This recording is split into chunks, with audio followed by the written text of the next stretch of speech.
Happy October, everyone. We made it. Spooky month. Yes, we are the Witches Movie Coven. Indeed. We are witches. Yes, indeed. We talk about witchy movies. Yes, we have hit October officially. It is October 2, so it is Halloween from here on in. My name is Patti Negri. I'm one of your hosts. Honored to be here. You might know me from The Witching Hour, my podcast, from Ghost Adventures, from Portals to Hell, to Bathroom Walls Across America. And I am just honored to be here with my co-hosts, who I will let introduce themselves. Richard-Lael. That would be me. Richard-Lael is one name, not two. If I were Richard, I'd be a... There is my good friend right over there. Anyway, I am Richard-Lael. I am known as a psychic, the gentleman psychic. I'm a psychic medium. I'm all befuddled. I can't even talk. I'm going to move on. I'm really easy to find. I'm a little bit of everywhere.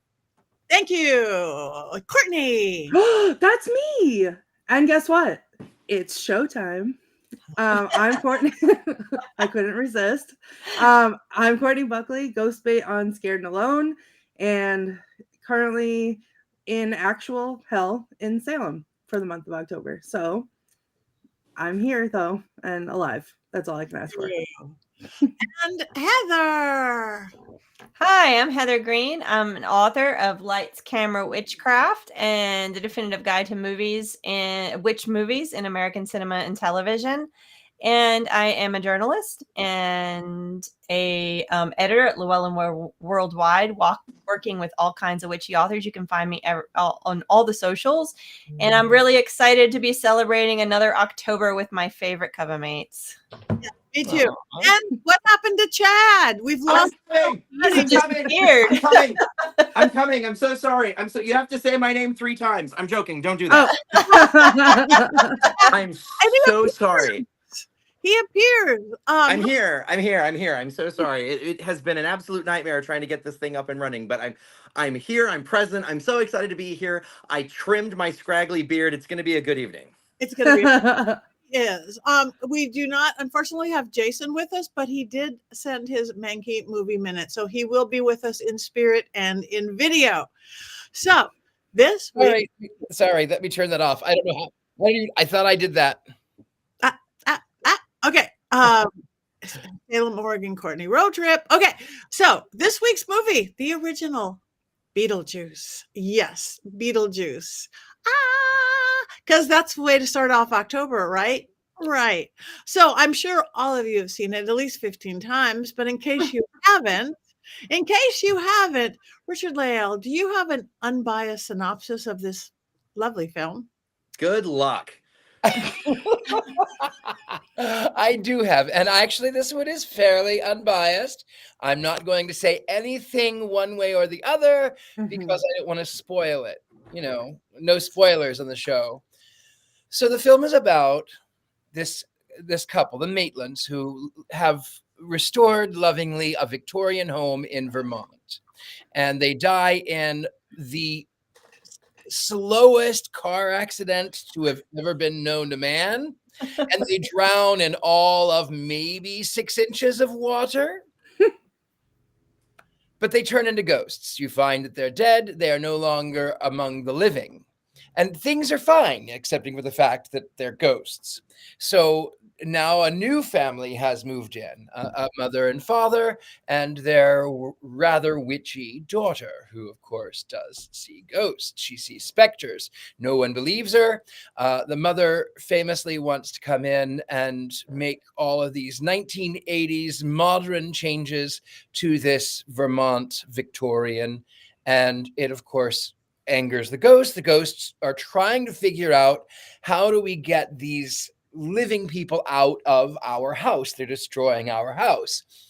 As luck would have it, while they're locked away in the attic, there happens to be, in the model that Mr. Maitland has made of the town, there happens to be a demon named Beetlejuice, who arises out of nothing, and he sort of convinces them that they need a human exorcism to drive away the living.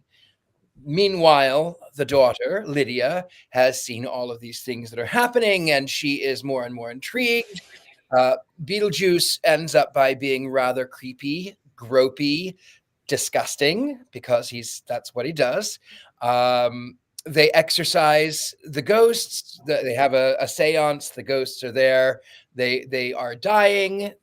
Somehow Lydia ends up by marrying Beetlejuice, but only for a second, and then Beetlejuice gets sent into the netherworld, and Lydia, at the end of the movie, is floating in the air and happy and dancing with the ghosts. That's about it. But I'd rather not talk about that. I'd much rather talk about Dale. He said Dale. Daylight come and you wanna go home. You're all weirdos. We're all strange and unusual. That was a perfect description. Now that we all completely understand the film, Heather, do you have any more fabulous 5 top reasons or anything about the film? Sure. Let's talk about our 5 things to know about the film. We've got context.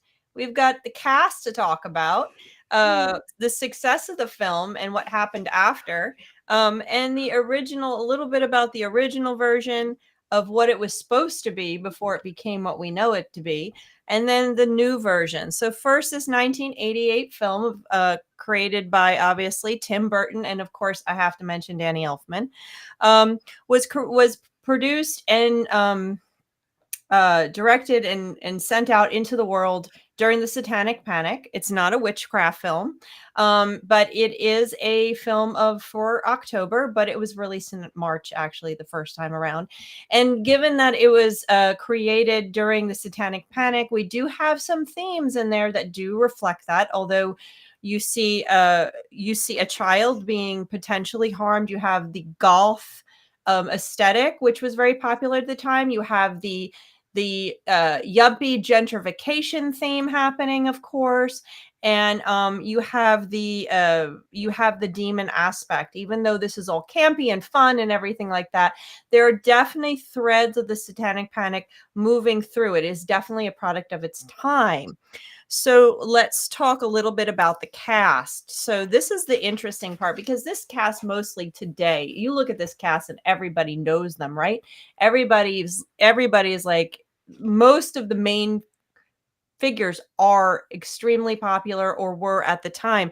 This was Winona Ryder's heyday.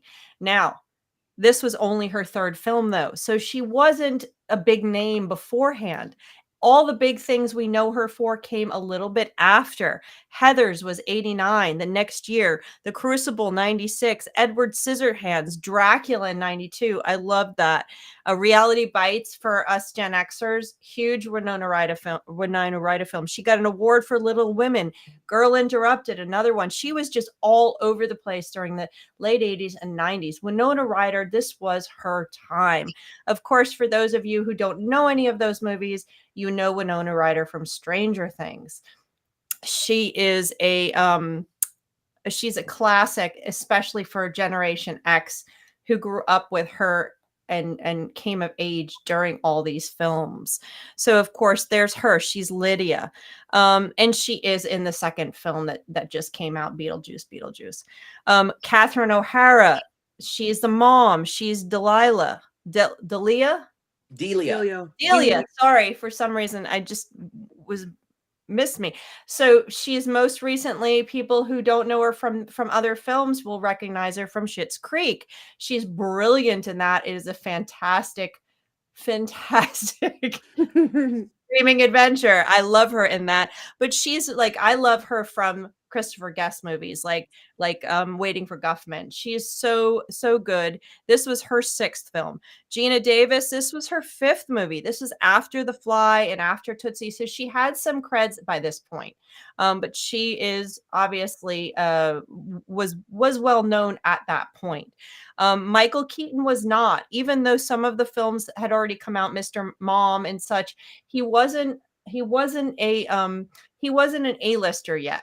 That happened after this movie. And so, but he came on, that's Michael Keaton, of course, Beetlejuice, and Alec Baldwin, a young Alec Baldwin is in it. This was his third movie. So things like Hunt for Red October, Glengarry Glen Ross, some of the films he's known for this one, but some of his stronger performances came after this movie. Again, this was his third film. And then there's Jeffrey Jones, who was not asked to come back for the second movie because of some arrests and some issues that he had, which we don't need to get into. He actually was arrested in 2002 for, we won't get into why.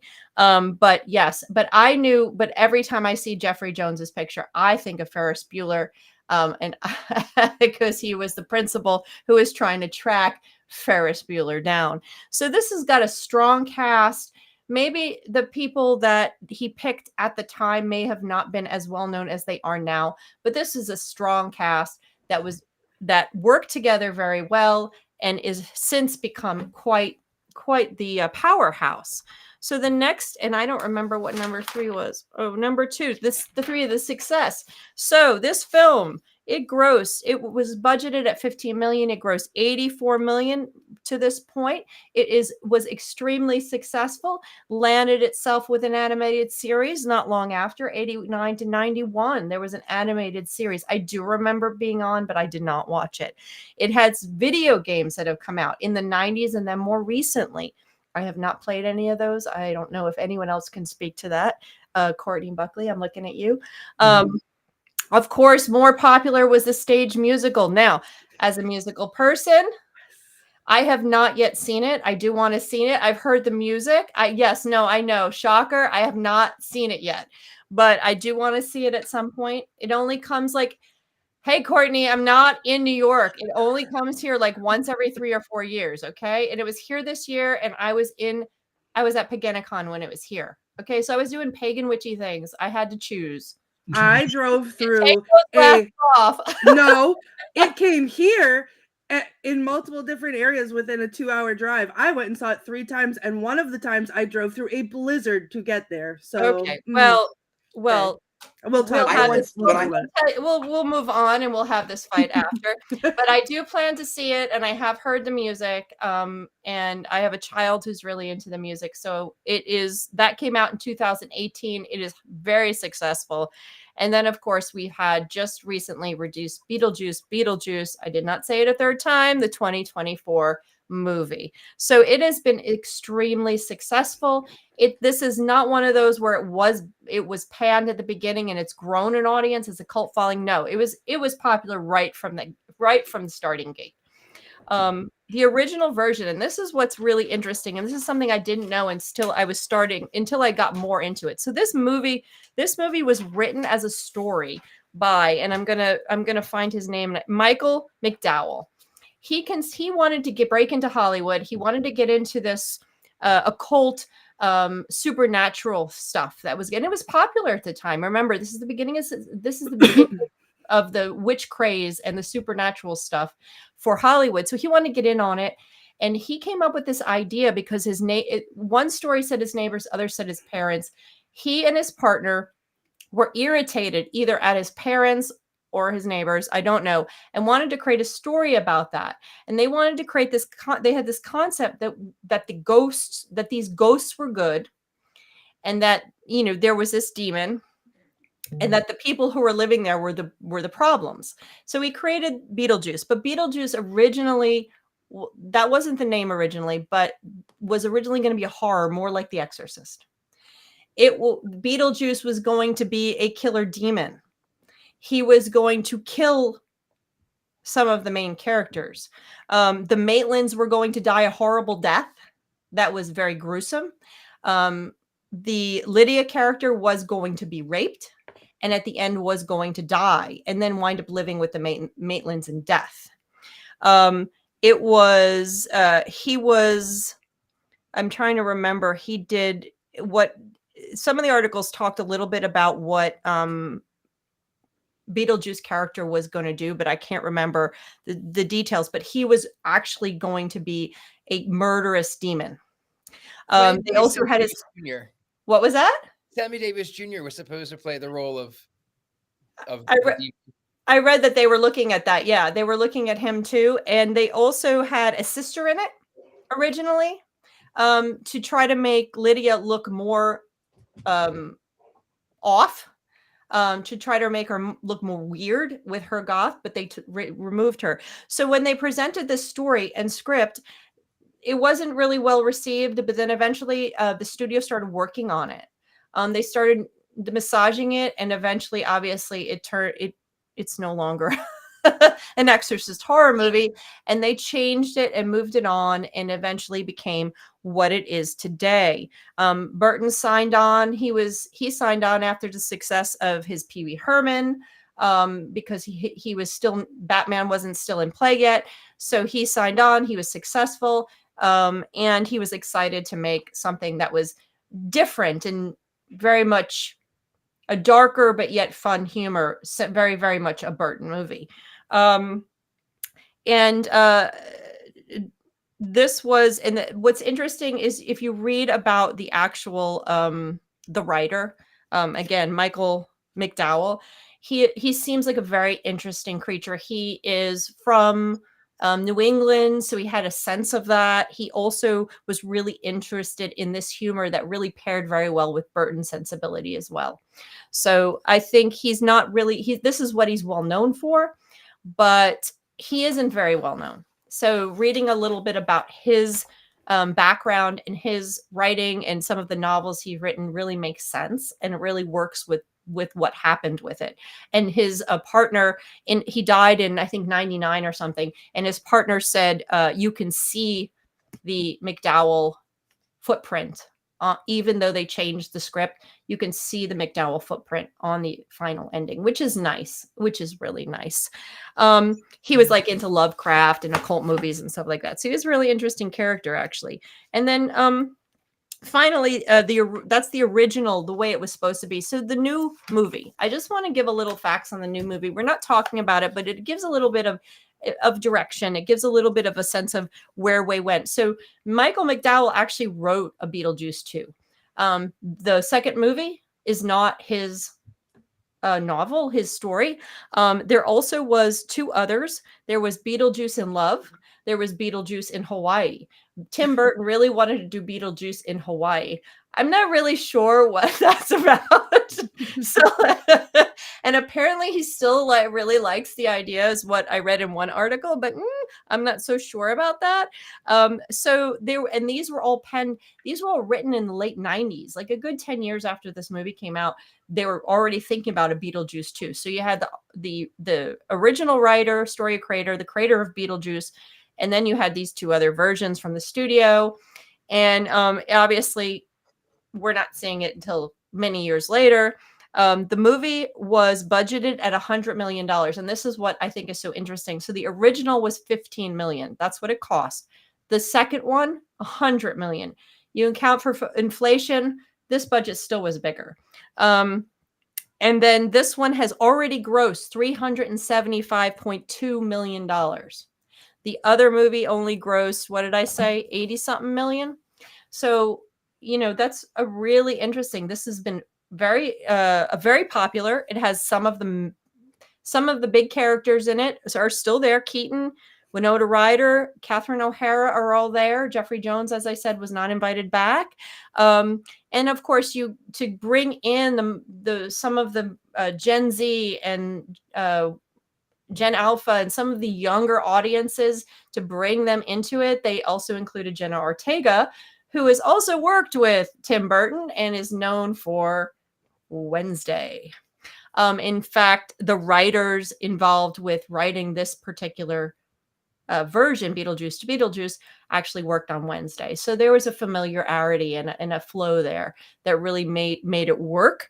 So that's it. Those are some details. There are so many things you can talk about this movie, and I'm sure Courtney's going to have lots to say about the musical. And it's one of these cultural icons, I think. Definitely. I wanted to add one more character that was overlooked, and easily so. The woman in the gold dress at the party scene. Mm-hmm. She is Patti, not this Patti, but Patti from Elvira. Good connection. That's good. And also, of course, Elvira and Pee-wee Herman were good friends. And then there's a little bit more. Chadwick has something he has to say, I think. Well, I mean, the main unifier with all of them is that the makeup for Beetlejuice was overseen by Richard-Lael and I's very good friend V. Neal, who also did the Pee Wee Herman show, all of the Pee Wee movies. She's also very good friends with Elvira. So it's granted Hollywood was much smaller in the 80s, but all of them are sort of glued together by the ever looming presence of Miss V. Neal, who incidentally was going to make a surprise appearance tonight. But she had some things come up, and so she sends her regards, and she's very sorry. But she gave me some fun little facts to share about the makeup of the movie, and I also have a friend here who is an amateur expert of the musical as well. So when you guys start talking about the musical, I'll swap her in. She's actually wearing Beetlejuice pants, and she showed up in them, not knowing I was going to ask her to like come in and disrupt everyone. But she herself has performed as Beetlejuice in a couple shows, and she's an authority on the musical. She knows everything about it. I'm so glad I did my hair. I know. But- You're gonna love her. She's great. Chad, can I just ask you a real quick question? So the makeup is the one Academy Award that the movie got. Okay, so it is the one Academy Award, and it's my favorite Academy Award that's ever been won ever, and I'll tell you why. V was not the only person doing makeup. She had a team of people, the rest of which were men. And when you watch the video, I highly recommend going to YouTube and watching the video of her accepting the award, because when they announce that it's her and the other gentleman whose names I'm forgetting, when they announce that it's them, V rockets out of her chair and she books it up. She does not wait for the boys. They can catch up. They will get there when they get there. And she motors up to the stage. She's the first one up there. She grabs the statuary and she's able to talk about it. And it's just like, it's just such a power move for women everywhere. And I love it. I love it. And I brought it up to her. We were at a dinner one Halloween. Richard-Lael was there. Trying desperately not to have an allergic reaction to the obscene amount of cinnamon that I had put in everyone's gingerbread coffins that I made for dessert, but that's unrelated. And I brought it up because we were talking about it, and she mentioned that didn't occur to her that that's what she was doing. It just made sense that like we have 30 seconds to talk once we get up there, so let's get up there quickly. And it's hysterical because she's up and out and they're moving coats and they're trying to, it's hilarious. It's a beautiful moment. But I love, can I talk a little bit about the makeup? Is that okay? Yeah. Okay. So apparently there was a meeting with Tim Burton where they were trying to figure out what everyone in the afterlife was going to look like. Because the idea very early on that everyone would sort of be stuck the way they died. With the exception of the Maitlands, because they're not dripping wet the whole movie. But everyone is stuck sort of the way that they died. And there's a joke that Otho, who's my favorite character in the movie, there's a joke that he makes that if you off yourself, you have to spend eternity as a civil servant, a public servant, basically. And so that's why when you get into the afterlife, all of the people who were, it's like the DMV, but everyone who's working there are people who committed suicide. And so they had this idea.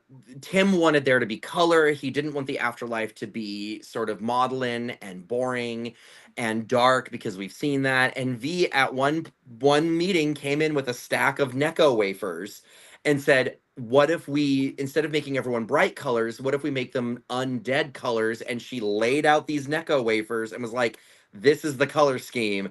And they loved it. And they did a couple makeup tests. And the first makeup test they did was Miss Argentina, and it just worked.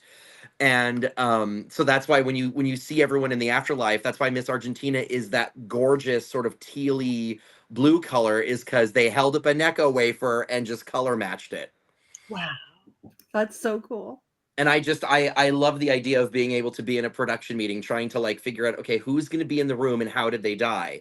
Because, you know, you've got the poor woman who is the magician's assistant who's been sawed in half, that you see at the end. Half of her is on one side of the couch and the other half of her is on the other. And I haven't seen the new movie yet, but I understand they took that and ran with it. There's a guy who's wrapped up in a snake and all you can see is the top of his head sticking out. there's a guy who was eaten by a shark, so he's there with like he's got like a bite taken out of him. It's just it's a lot of really dark fun that they sort of ran with. And I also love that because they had a limited budget for makeup and they were trying to figure out how they were going to make things work. When they were trying to figure out what Beetlejuice was going to look like, V was having trouble covering some seams, and apparently one morning she was like, "What if we just cover him in moss?" And so she went to Kitcraft, which is still open in Studio City, and she bought up all of the like railroad model railroading grass, which is just crushed up moss, and that was what he's dripping with, is because and it was there to hide the seams to make sure that the wigs worked. And it's just it's brilliant stuff, and it's fascinating. I hope to God we can get her on your guys' show someday, because hearing her talk about these things, it's funny that there's the joke that the handbook for the recently deceased reads like stereo instructions, because when she tells these stories, she tells them as if it was just a trip to the supermarket. Like, does not occur to her that these things are such monumental parts of filmmaking. It's just, oh yeah, no, we covered him in moss. Great. It's great. And she says Michael Keaton is a delight and wonderful to work with. And Tim was really just wonderful on that movie. And she adores Catherine O'Hara. She said Catherine O'Hara was just a dream to work with. And the other movie that I wanted to point out that Catherine O'Hara, the Tim Burton connection, is she's the voice of Sally in Nightmare Before Christmas, but she's also the voice of the little girl who's dressed as the witch, whose name I want to say Shock, but I can never remember her name. Shock, Lock, and Barrel. I think. Yep, Lock, Shock, and Barrel. And Shock. I think she. I don't know. It's one of the three. One of Lock, the three, Shock, because yeah. Up until Paul Rubens passed away, she would come to Danny Elfman's concert at the Hollywood Bowl with him, and they would sing the song the three of them sing because they voiced them in the movie. And it's there's videos on YouTube, highly recommend. She comes out in a witch hat and she does the voice, and it sounds no different, and it's so charming and lovely. Wow. Thank you. That's beautiful. I have more for later, but it's for later. Okay. Courtney, you're bursting at the seams. Well, I am bursting at the seams because I could listen to Chad talk literally the whole show. No offense to anybody else, but that's very sweet. And he now comes in with the best story. Well, Chad, honestly, you come in here and you tell all these stories just the way that you just described, like it's a trip to the supermarket. You're like, oh yeah, well, like here's the people I know, and this is the conversation I had, and I'm sitting here like, I went to Market Basket, like. It's just that it's fun to tell the stories, but I don't want to be a name dropper. Name dropping is so tacky. Lady Gaga told us that. Right. Sure. Okay. Well, I was 2 when this movie came out. So I did watch it in childhood. Oh, but Courtney, you're more than 2. Your mother has a picture of you when you were 3. That's true. And 4, maybe. I don't know. They're lost to the wilderness. Anyway, I never liked it. It was never one of my favorites, which I feel like should come as a shock to everyone considering who I am as a person. I didn't find it funny. I didn't enjoy it. I feel like save for a couple of pieces of the potential horror movie that you described, Heather, I probably would have liked that one a lot better. So I showed it to Nathan, I think, when he was little, and like that was the last time I saw it. So fast forward to a year ago in May, my boss, I was on the phone with my boss, and he said, oh, I just went last night and saw Beetlejuice the musical. Now, mind you, I'm kicking myself for this now because my friend Brianna, my best friend, lives in Brooklyn, and every time we go out there, she's like, oh, let's go see a Broadway show. And a couple of the times she's like, we should go see Beetlejuice the musical. And I was always like, I don't love Beetlejuice, so I don't really want to see the musical. So I missed it on Broadway. But my boss was like, oh, I just went and saw it in Boston. Like, if you can get tickets, you should go. And it was totally an impulse decision because I just went on to look at tickets. They were cheap, and it was Mother's Day. So I love the theater, and I thought that'll be fun. Whatever, I buy the tickets. When I tell you my face hurt from smiling and laughing the whole time.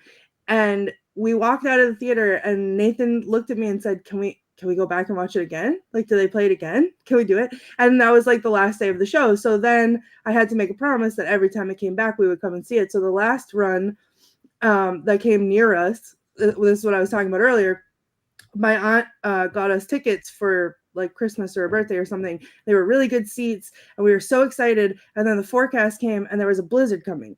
So I panicked because I had promised Nathan I would take him to see it. And we were so devastated because we loved it so much. And we had literally been listening to the soundtrack on repeat, listening to nothing else for a year.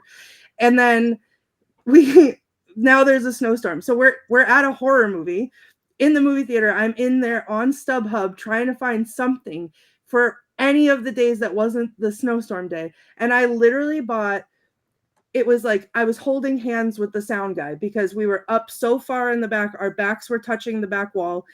It was like, whatever. It didn't matter. We couldn't see their faces. It didn't matter. We could hear the songs. And we went the night before and we had a blast. And then the next day decided, my aunt said, we're not going to use the tickets. We're not driving up. And I was like, you know what?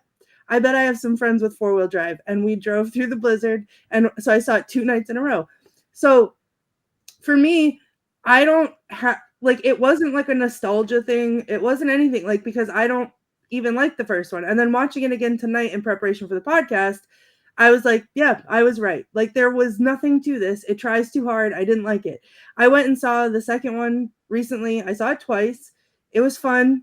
It was whatever, but it also, I didn't like it. Like, I didn't like it.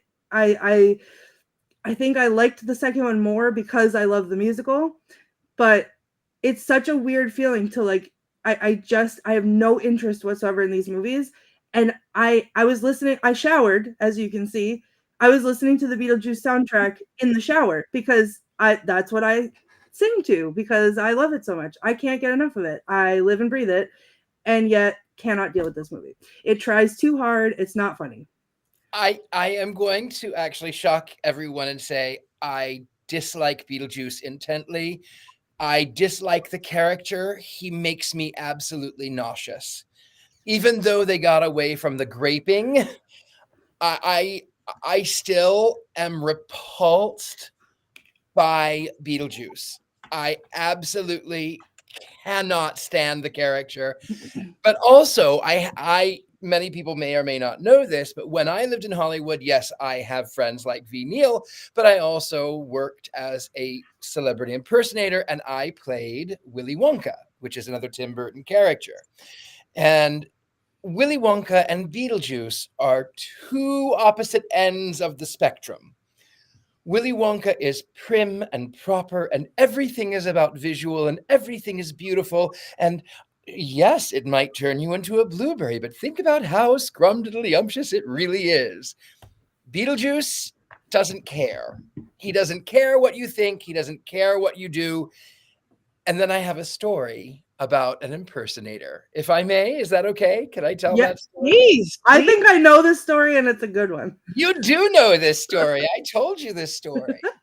So I was a Willy Wonka impersonator. I was the master of ceremonies at a Tim Burton inspired bar and restaurant in Hollywood. And I did, as Willy Wonka, the birthday celebration. I was bored. I was hired to walk around and take pictures, and I was bored. So I did stand-up, and I would go on stage and I would say, they'd play the Willy Wonka theme, and then I would come on stage and I would say, "Greetings to you, my dear sweet children of the corn. It is I, Mr. Willy Wonka himself, but you can call me, no, never mind, Mr. Willy Wonka himself. I am known from Brazil to Cologne. I am a chocolatier, as they say in Francais. That's right, ladies and gentlemen, boys and ghouls. I'm a fudge packer. What? I never tire of packing fudge. I have been known to pack fudge for 24 hours a day. But don't you worry, no purple glove, no purple love." Anyway, I would do this stand-up routine. And they were trying to audition this new Beetlejuice. And I already have a dislike for the character already. And later they actually hired someone that I really love. My friend Ron Keck is brilliant at Beetlejuice. He gets the grime. He gets it. He's good. Nonetheless, this fellow, they auditioned and they play the Willy Wonka theme. And I say, I go out on stage, "Greetings to you." And from the back of the room, oh, I forgot to mention, all night long, this Beetlejuice that they auditioned says 2 words to me. I'm going into the dressing room. He's coming out of the dressing room and he says, "Yo, sup?" And I went, okay. So the show starts. Willy Wonka, here he is. He starts booing me from back in the audience. Where And is he buried? Right? I almost did. So I tell him I use a few expletives that I maybe should not have used. I recalm myself and I go through the birthday celebration. I march out to him where he's sitting on the lounge between two women. And I said, "You and me, we need to talk right now." And he goes, oh, hey. I said, "Drop it. Let's talk." And I have my fan and I'm popping my fan and I'm hot and I'm waving that fan about. And he says, he gets to the point where he says, "Well, I'm sorry that you were offended." I said, if you wanted to be in my show, you talk to me. I don't mind it. So we go into the office and he said, "Well, I'm sorry again. You were offended at my little joke." And I said, "Well, you can be sorry because you don't work here. He doesn't work here." And I was going on a cruise. I said, "You know what? I was going on a cruise. I was going to take 2 weeks. I'm going to take 4. I need it because I will work with people I dislike. I will not work with someone who's not professional. That was not professional. I will not do it." And so she said, "Well, I want you both to be here. I want you both to be here." I said, I won't work with that. I won't work with that. I said, if I come back in 4 weeks and he's here, I won't be here. So I went on my cruise. I took my extra 2 weeks. I came back and guess who followed me into this bar and restaurant? Yeah, the character playing Beetlejuice. Because as he left, she tells him, the manager tells him, she tells him, "Oh, I should have told you, Willy Wonka's a diva." Yes. And so he walks in behind me and I went to her and I said, "Do you think I am a liar? Do you think I'm a liar? What is this? Do you think I'm a liar?" Anyway, so I respectfully resigned my post. And she was the manager, but the owners are my friends. And I said, "Beetle House is a great place to go with your family," a public post. "Go there for the entertainment, go there for the food. Enjoy it. But for artistic differences, I and the Beetle House are no longer going to be we're not going to be working together." Anyway, a month goes by and the owner calls me and he says, "We have got to get you back. We are losing revenue. People are coming there for you. We have got to get you back. We'll do anything. We'll fire him. We'll fire this guy." And I said, "No, you won't. Don't fire him. No, that would be cruel and unusual. Put him on the Wednesday morning breakfast shift." And that was all that he did. He was on the Wednesday morning breakfast shift. The most All diabolical. that makeup. Nobody there. Wow. I mean, was I the diva?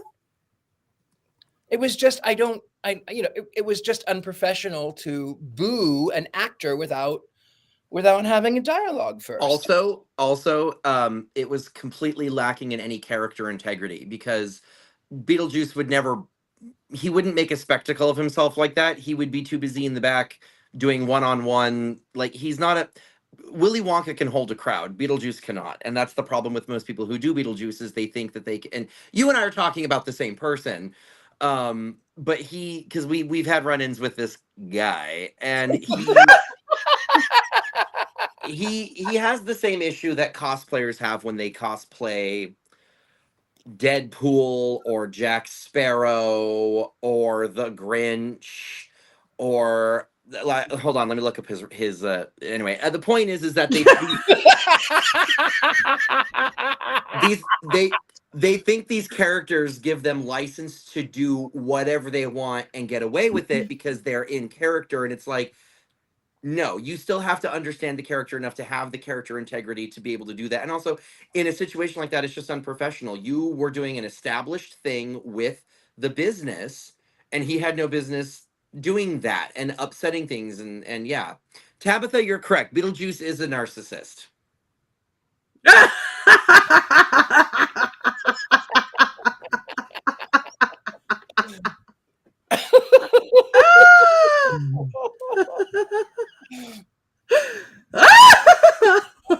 Okay.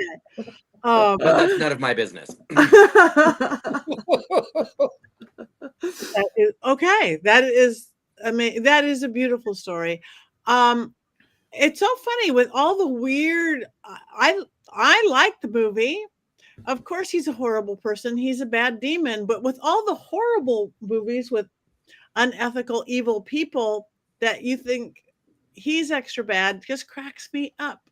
So, and I'm sort of surprised, Courtney, that after seeing the musical, that the film didn't warm up on you. Because sometimes the movie, the book, the whatever, it warms it back up.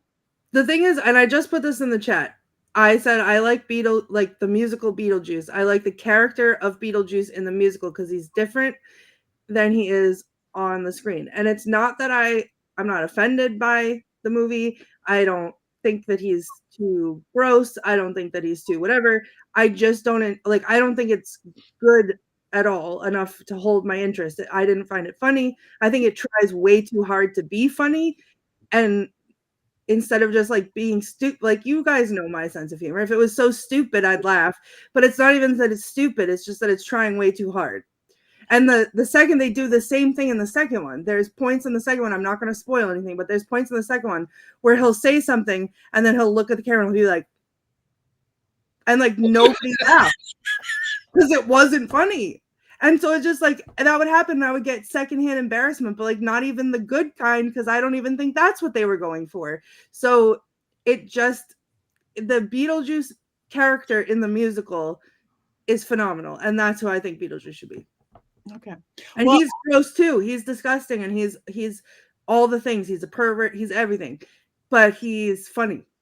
Okay. I still like Michael Keaton, and I never, because I am the queen of they try too hard, they try too hard. I say it almost every movie that we review, they try too hard, but I did not get that out of this film. I think he was just doing what he does.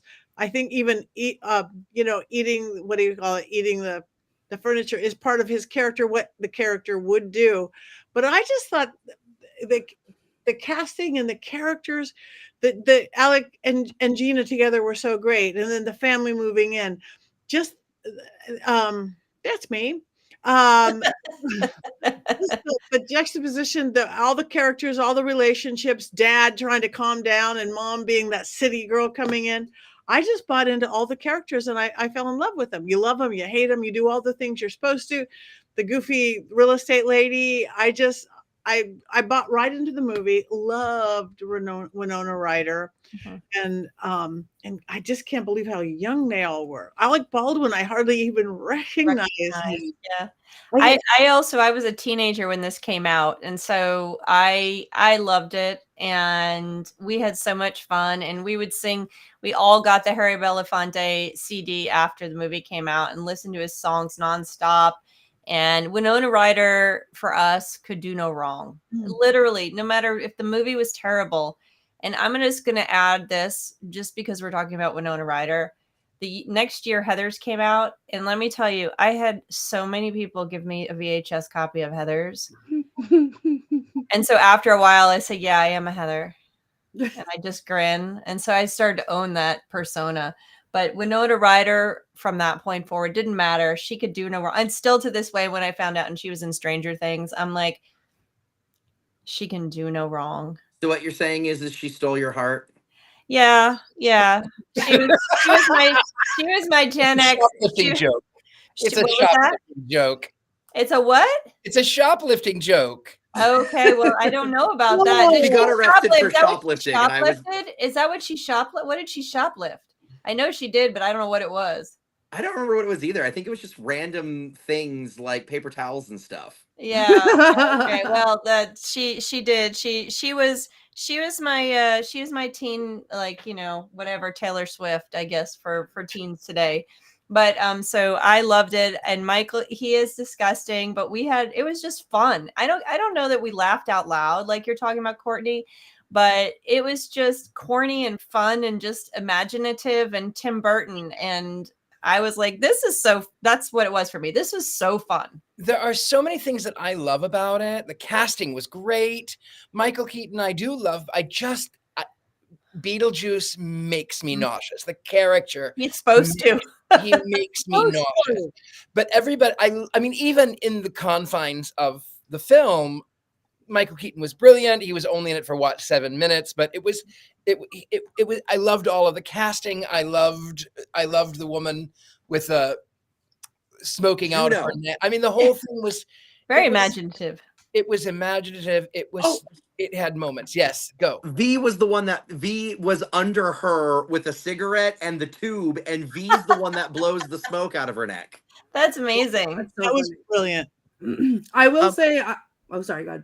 Oh, go. No, mine's really quick. I as much as I dislike the movie, there is one thing that I really loved, and I agree with everybody. The casting was great. I loved the afterlife. I loved all the characters in the afterlife. The thing that I actually really did love, and I said it out loud tonight, is I love the ending. I think, and I'm never a fan of the ending. And in this one, I love the ending, and it pulled at my heartstrings because the Maitlands wanted a kid and Lydia wanted a mother. And then at the end, she had 4 parents who were co-parenting her together from this life and the afterlife. And I just thought it was awesome. Like the way the music starts, and then the dad is like, oh, Lydia got an A on her math test because like they were all working together. I loved that. I did love that. Just overall wasn't a fan. The music was brilliant.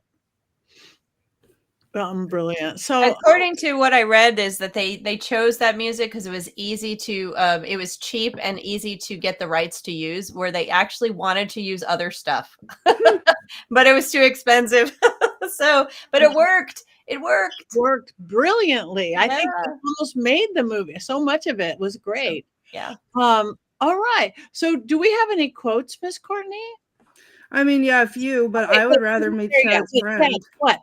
Chad, talk. Okay, I'm so sorry. So sorry. I have to get this out. The seance that Otho reads from the book is incorrectly regarded as having been written for the movie, and it's not. It's a poem, and I've known this for years, and I love to tout this out at parties. It was a poem that was written in 1849 as part of a larger work called Death's Jest, which was a book by Thomas Lovell Beddoes. And when they were working on the script, at some point, someone had it, and they cut out pieces of it and used it for a seance because it sounds like an actual spell when you think about it, but it's very difficult to find. And the reason why I've been like over here on my laptop the whole time we've been talking is because I found a full copy of the poem once a long time ago, and it was buried somewhere on my laptop, and I pulled it up. So to piggyback on the quotes, when you're done with the quotes, if you guys want, I would love to read the poem in its entirety. It's not very long. It'll take less than 2 minutes, but it's just so beautifully worded. I wanted to make sure that I interjected that little bit. That was the major contribution I wanted to make to the evening. Go now. Yeah, do it now. Oh, egads. Okay. Oh God. Okay. Everybody ready? Yeah. Okay. Mm-hmm. As sudden thunder pierces night, as magic wonder wild affright, rives asunder men's delight, our ghost, our corpse, and we rise to be. As flies the lizard, serpent fell, as goblin vizard at the spell of pale wizard sinks to hell, our life, our laugh, our lay pass away. As wake the morning trumpets bright, as snowdrop scorning winter's might, rises warning like a sprite, we buried, dead, and slain, rise again. Beautiful. So they went in and they added, but that's the original poem that they borrowed from for Otho's seance. And I love that. Yay, Chad! Yay! Thank you. Okay, bye. Thanks. At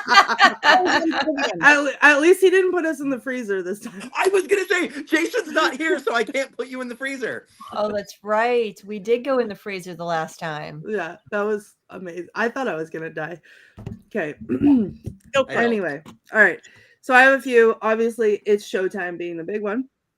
And then the other one that I've already said, which is when Lydia says, well, I've read through the handbook for the recently deceased. It says, Live people ignore the strange and unusual. I myself am strange and unusual.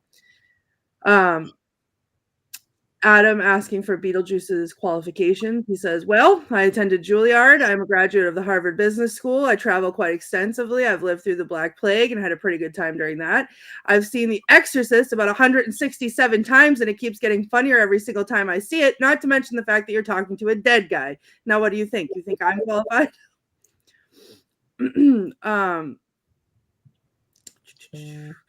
Go ahead, make my millennium. Sorry, I'm scrolling through all my notes. I have to start separating these. I just it's like a stream of consciousness that I write down. Oh my god. When Juno and the football, every interaction between Juno and the football players, when they like have no idea what's going on and they keep calling her coach, and the one guy's like, I don't think we survived that crash. And she's like, how did you guess? I'm not your coach. He survived. I like also too, I'm trying to find it. I wrote it down in here. Bernard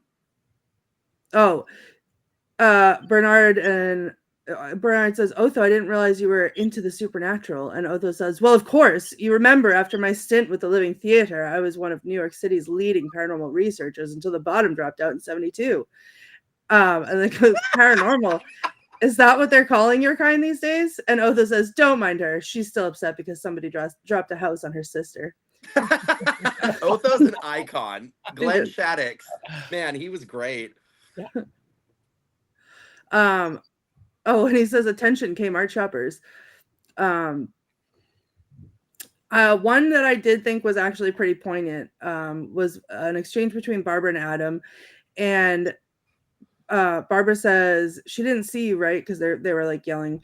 And Adam said, And Barbara's reading the book, and it says, in the book, rule number 2, the living usually won't see the dead. And Adam says, won't or can't? And Barbara says, it just says won't. And then she's like, God, this book is so stupid. I can't understand anything. But I think that's really poignant because we probably could, and we probably won't. I think that's a true statement as a person who talks to ghosts. Yeah. Right. True. Let's see. Okay, so my last one is when he froze. You're still on, Chadwick. Yeah, you're back. We see you. Gone, back. Oh. He really was done. That was it, the poem, and he's gone. My last one is when he's marrying Lydia, and he's trying to find the ring, and he pulls out the whole finger to take the ring off the finger, and he goes, I'm telling you, honey, she meant nothing to me. Nothing at all. Which I thought was cute. But does that no spoilers, but does that come back in the sequel? Okay, yes. Good.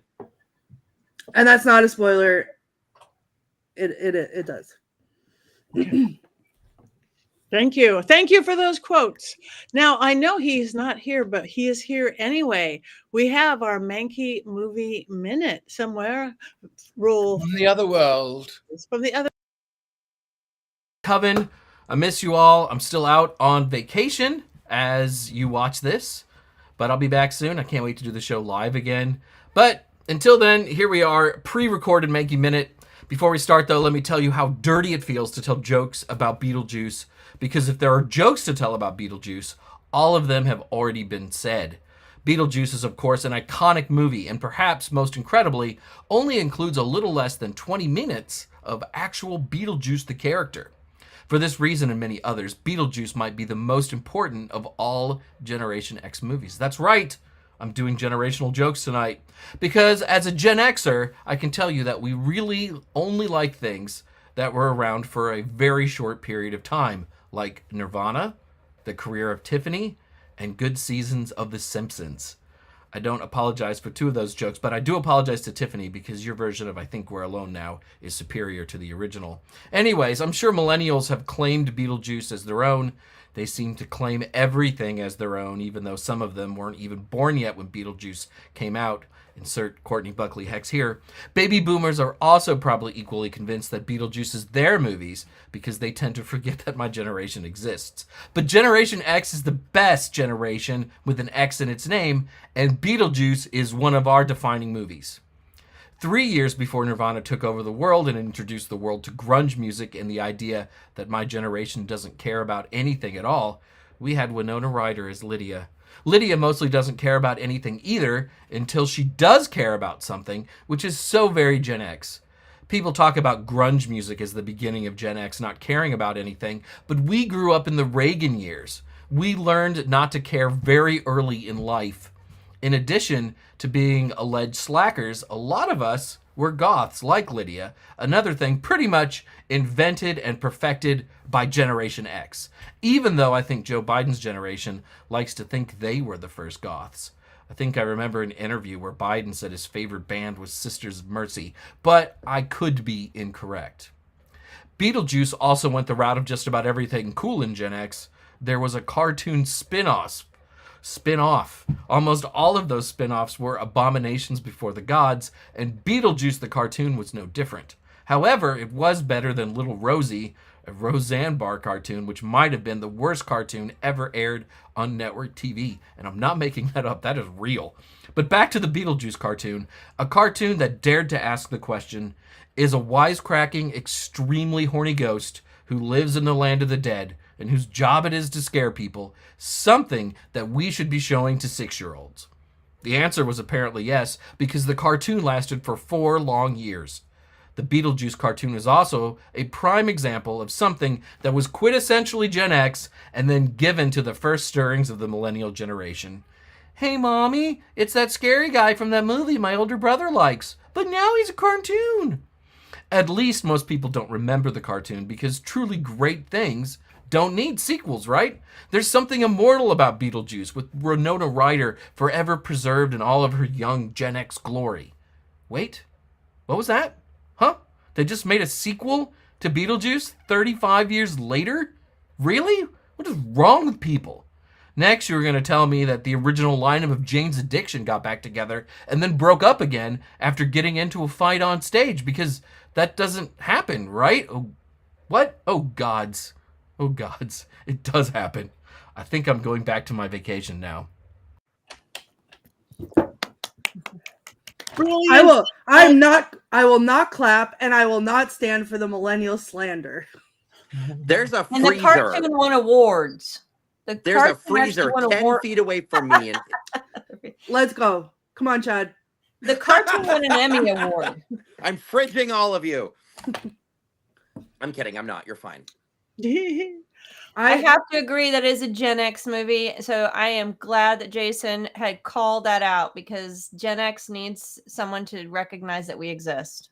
As the resident millennial, I do not claim that movie. You guys can have it. Enjoy. Thanks. Thank you. Also, I looked it up while he was talking, because you guys keep talking about the cartoon. And I'm like, I feel like I watched it. I did watch it. I watched the cartoon the whole time. It won an Emmy Award. It's one of the only only Emmy Award winning cartoons that were made after a movie. Like, Wow. So it was very popular and very successful. I did watch the cartoon. And I actually loved it.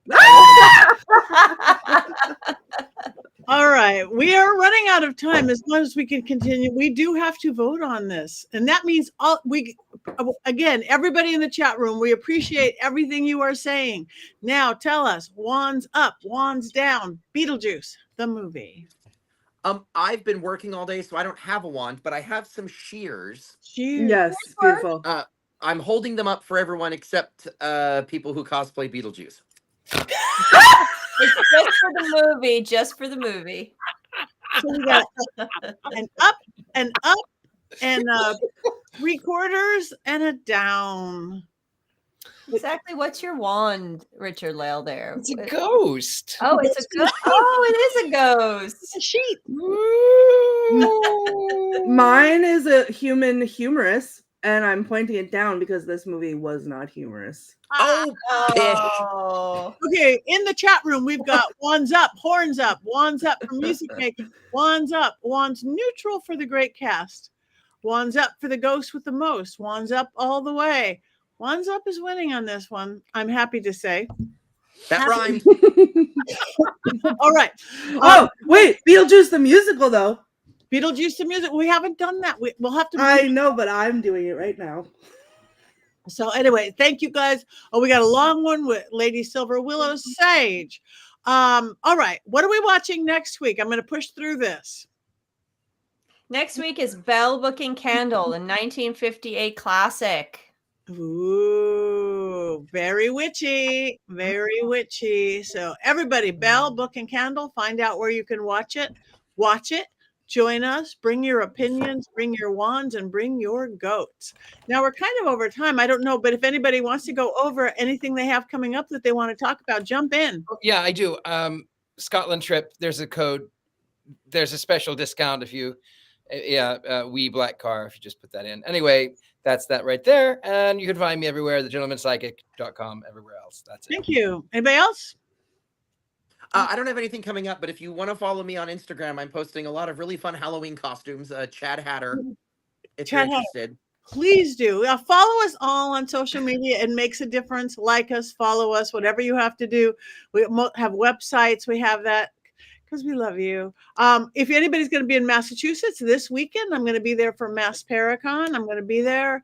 And then I think the next week it's LA. We got a little vampire salon here in LA, and then I'm heading to Texas. So go find our websites. I'm pattinegri.com. And will you be at Mass Paracon? Courtney, you're not coming this year, Courtney? So I plan to, but my son has a track meet on Saturday, and I have a very important celebration of life to go to on Sunday, so I can't make it. Okay. Robert's going to be there, though. Yay, Robert. I'm going to see you in just days. So you guys, thank you. Tell your friends about us. Give us movie suggestions, comment on things. Let us know. Oh, wait, we were going to take a poll. Are we going to wait this week or wait till next week? Yeah, we don't have to do that this week. We'll wait. Well, I do keep an eye on Facebook. Let me add, if you follow me, I am doing a 31 days of witches, which I do every October. This year's theme is actors that play witches. So check me out every day. I've already done Margaret Hamilton and Elizabeth Montgomery. So go check those two out and then stay tuned every day for the next actor or actress that played a witch. Perfect. Don't miss it. Is that on Facebook, Instagram, your website? Where is it? It is all on the socials. So Facebook, Threads, Instagram, Snapchatagram, whatever, all the things. Okay. So do it. Follow her. Thank you all. We're going to do the world's fastest cackle. Do it. Maybe do it Michael Keaton style, whatever that means. 1, 2, 3. I was invited.